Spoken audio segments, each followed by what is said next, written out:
పక్కోడు భూమి మీద నిలబెట్టలేదు.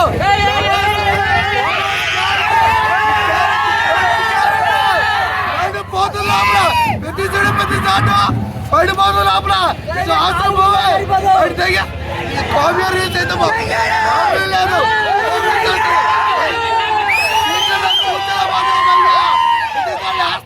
కింద పడుతున్నావు, మడిపోతుంది. పక్కోడి కింద మొక్కాలి. మడిపోయేది సినిమా అయితే నాకు 3 గంటల సినిమా. వర్త అంటే వర్త మామూలుగా లేదు. ప్రభాస్ మరి భూమి మీద ఉన్నావు, గాల్లోనే ఉండాలా, మామూలుగా సినిమా సూపర్.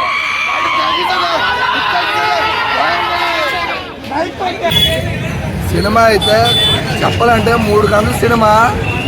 నాకు మైండ్ పోయిందని. సినిమా అయితే మామూలుగా లేదు. నాగా సినిమా అల్లాడిస్తాడన్న. ప్రతి ఒక్క క్యారెక్టర్ ఎలా చూపించాడో అలా చూపించాడు. బీజిఎం మాత్రం సూపర్. సినిమాలు బీజిఎం, క్యారెక్టర్ రివీల్స్ చాలా బాగా అనిపించింది. కొత్త క్యారెక్టర్ నుంచి ప్రభాస్ కనబడి బాధపడ్డాడు. కానీ ప్రభాస్ వచ్చే ప్రతిసారి మామూలుగా లేదు. సినిమా అయితే సినిమాటోగ్రఫీ పిక్చర్ పీక్స్. సినిమా మామూలుగా లేదు.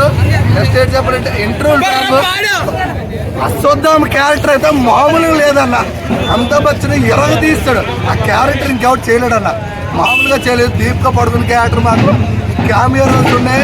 కెమెరా రోజు మీరు వచ్చినప్పుడు మీరు అసలు ఊహించలేరు. సినిమా అంత బాగా తీస్తాడు, చిత్రీకరించాడు. నెక్స్ట్ ఏంటంటే ఒక స్కై ఫై మూవీలని ఒక ఆధ్యాత్మికం అంటే మైథాలజీని పెట్టడం మామూలు విషయం కాదు. సినిమా టేకింగ్, యాక్టింగ్ చేసిన విధానము కానీ సినిమా ఒక వేరే రావాలి తీసుకెళ్ళాడు కదా. సినిమా ఫస్ట్ లాస్ట్ వరకు యాక్టింగ్, పెర్ఫార్మెన్స్ అన్నీ చెప్పలేదు. ఒక డౌన్ ఫాల్ అనేది లేదు. సినిమాలో ప్రతి ఒక్క అంశం అంచాల్సిన పని లేదన్న. సినిమాలో మామూలుగా లేదు. సంతోష్ గారు బీజిఎం కానీ ప్రభాస్గా ఒక నెక్స్ట్ లెవెల్ తీసుకెళ్ళిన సినిమా. హాలీవుడ్ సినిమాకి తన్నేలాగా ఉంది.